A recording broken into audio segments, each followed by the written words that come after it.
O PPP significa Projeto Político Pedagógico. É um documento que é um documento para qualquer instituição de ensino brasileira, conforme está na LDB, nos artigos 11, 12 e 13. O PPP é baseado em 3 principais pilares, que são os projetos, que nos projetos a gente vai elaborar as propostas no decorrer do ano, o político, que vai falar da formação em si do cidadão, e não tá gravando?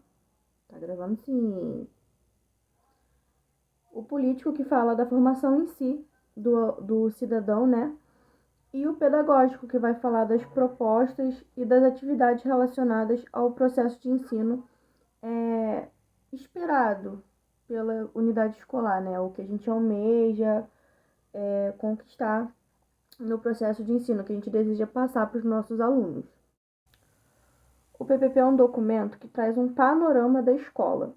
Ele mostra, nele tem o CNPJ, o nome da escola, o histórico para que essa escola seja implementada naquele local, se for pública no caso, né?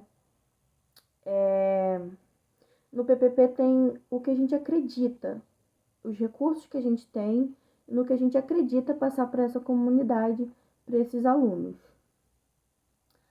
Na elaboração do PPP, é essencial a gente considerar a realidade em que nossos alunos vivem, a comunidade em volta disso. Ele deve ser elaborado de forma coletiva, com professores, orientação, pais de alunos, a comunidade de vizinhos e volta, comerciante. Essas pessoas são muito importantes na hora da elaboração desse PPP. E o que o PPP deve conter? Vamos lá. Tem uma colinha aqui embaixo para me lembrar de tudo. No PPP, a primeira parte é o cabeçalho. Nele vai estar nome da instituição, CNPJ, localidade, quem mantém essa escola, essa unidade escolar, se é o município, se é o estado, se é a União ou se é privado. Nele deve conter o nome do diretor, do orientador educacional, do coordenador pedagógico e também das pessoas responsáveis, né, da comunidade, dos vizinhos, dos responsáveis dos alunos que participaram da elaboração desse documento.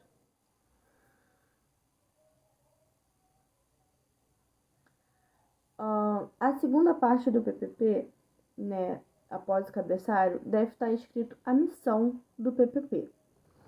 O que é a missão? Na missão a gente explica quais são os princípios da escola, o que a gente acredita, o que a gente acha correto para a educação dos alunos. Nessa missão a gente também pode contar um pouco da história dessa instituição, por que ela foi criada, com que ideia ela foi criada. Deixa eu ver mais aqui. Para quê? Qual o propósito daquela instituição ali naquele local? Em geral, assim, na missão a gente mostra o que pretendemos fazer ali, entendeu? Naquela instituição. O que pretendemos formar, como pretendemos formar esses cidadãos dessa região. A gente tem que sempre focar em criar cidadãos capacitados e conscientes para atuar na realidade em que vivem.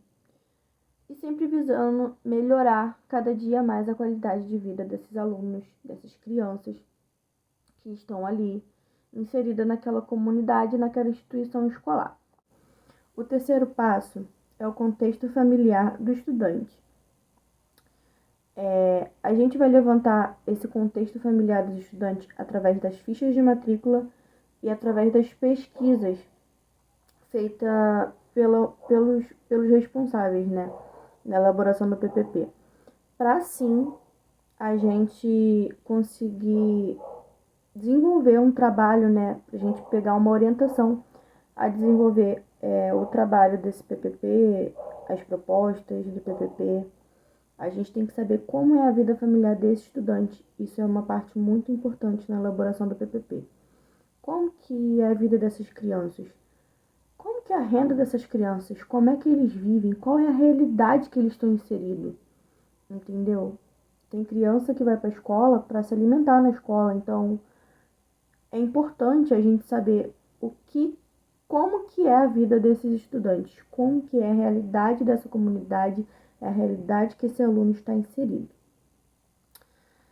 E depois, o quarto passo, né, da elaboração desse PPP são os recursos que a gente tem, os recursos da escola. Nele a gente deve citar se tem verba, se não tem verba, como que é a estrutura dessa escola, como é o quadro de funcionário dessa escola, como que é os recursos dessa escola, como essa escola é mantida. Se, como eu já falei, se ela tem verba ou não, se é através de doação, se é através da prefeitura mandando os recursos, entendeu? Se essa escola tem tecnologia, né? Se ela tem computador, se ela tem televisão, caixa de som, enfim, os recursos da escola. Tudo que a gente tem deve estar descrito no PPP.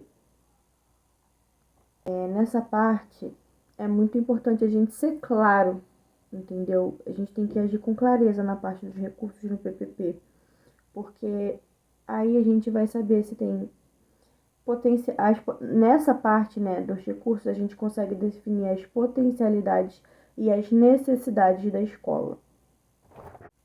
O quinto passo da elaboração do PPP, né, de como esse PPP deve ser desenvolvido e tal, são as diretrizes pedagógicas. E, professora Nela, eu vou ler para mim não esquecer de nada aqui que eu anotei. Essa parte onde deve ser estabelecido o conteúdo e o método de ensino. Aqui é possível a gente adequar os conteúdos de acordo com a cultura local e a realidade também. É fundamental a participação dos professores de cada matéria nessa parte do PPP, do conteúdo, né? Que nessa parte a gente consegue conversar sobre metas, objetivos, sobre os métodos a ser ensinados, os métodos a ser usados durante o ano, o que a gente espera, entendeu, dos nossos alunos no decorrer do ano. Essa é uma parte muito importante. E a participação dos professores nessa parte, assim, em todo o PPP é muito importante ter os professores, mas nessa parte específica é de grande valia a participação dos professores.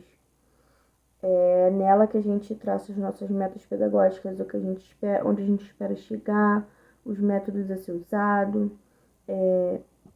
Nessa parte a gente vê os recursos que a gente tem para a gente conseguir traçar essa meta aí.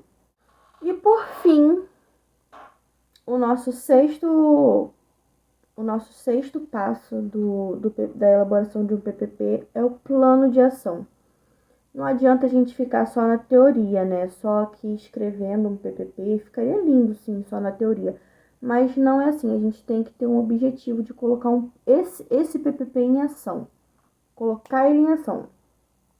Então, a gente deve definir estratégias para colocar essa teoria que foi escrita por essa comunidade escolar em ação.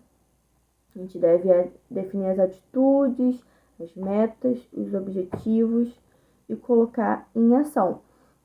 Com prazo, a gente também pode ver os profissionais encarregados para conseguir botar esse plano, esse PPP em ação. E também os recursos necessários, né, no plano de ação. Tipo, eu vou precisar de uma televisão para dar uma aula diferente, né? Porque de vez em quando a gente precisa de um vídeo, uma televisão, uma caixa de som,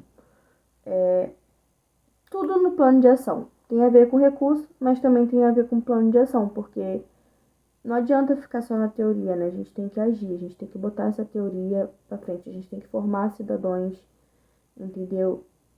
Capacitados para viver nessa realidade, né, atual que vivem e buscar sempre evoluir esses alunos. Então, o plano de ação é muito importante.